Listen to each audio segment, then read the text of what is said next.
This is where this gets kind of exciting. July, August, September, October, November, December, January, February, March, April, May, and June. Okay, so July, August, September, October, November, December, January, February, March, April, May, and June 2022, let's just say, since we're recording this July of 2021. If you paid on this mortgage, this $100,000 mortgage, at approximately 3.5% for 30 years, and this was your first year on this thing, at the end of the year, your balance would be out here at $98,000 because, like I said, such a small amount goes toward principal. If you've ever seen an amortization schedule, they look something like this. And over here is your 30 years, here's your 20, here's your 10, here's your 0. And this right here is your interest in the front of the loan, the principal's on the back of the loan, and you're somewhere halfway through the mortgage before you're getting close to 50-50, right? 90% of your payment is interest, it seems like. It's terrible.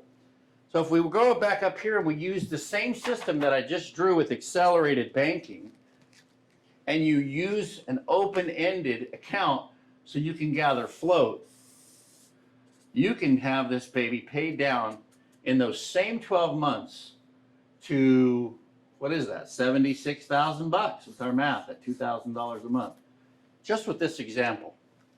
Now, you might be wondering, how in the world can this work with my numbers? You're probably crunching numbers in your head with your income, with your bills. We have ways of actually clearing up cash flow with this strategy that's absolutely amazing. Almost like creating money out of thin air. Now, let me tell you a story about myself. When I discovered this strategy in 2017, I was about halfway through a 30-year mortgage, and I had about $140,000 left. When I discovered that I could be debt-free in 30 months, I got to thinking, wow, if I could cut over 11 years off my mortgage at $1,450 a month, I'm going to save over $170,000, which blew my mind because that was really more than I owed. And the light kind of went on about this total of payments thing. If you've ever looked at your mortgage 360 times your payment, you'll see what you're really paying for your house. And so even at 4%, you pay on a mortgage at the end of the first year, you're still somewhere around 44% APR. It's crazy. Excuse me, by the end of 5 years. By the end of 5 years. So because when you look at the expense of the mortgage is really heavy in the beginning.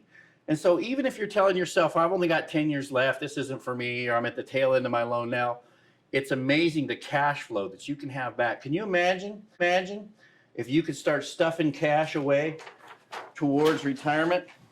Let me just give you a little example here. I had a lady named Sandra, and she wasn't going to be debt-free on her mortgage till about 29 and a half years. She had just got the mortgage 6 months before her friend referred her to me. With our strategy, we could have Sandra debt-free in 4.5 years to zero.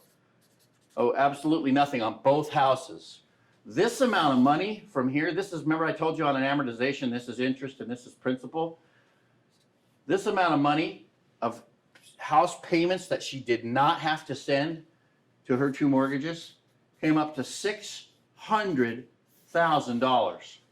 How much in just a very modest investment account do you think you could turn $600,000 to with 25 years to invest it? Most financial advisors could double that at least twice. So the first time it would go to, first 10 years it'd go to 1.2 million, second 10 years it'd go to 2.5. She could have almost $3 million, and we could show you how to make it tax-free. That's the power of this strategy. And the way we make it tax-free is with our infinite banking concept, which we can get into more if you're interested. But I want to tell you another story. I have a little lady in my hometown that's over 70. She's about 72. When I met with her, her name was Linda. Linda, she had a special needs daughter that she was worried about would have a place to stay should something happen to her. She wanted to make sure the house was paid off. Linda didn't have hardly any money left over at the end of the month. In fact, some months she was putting some of her expenses on a credit card. And unfortunately, every year or so, Linda was going a little bit more in the hole. Credit cards balances were getting bigger.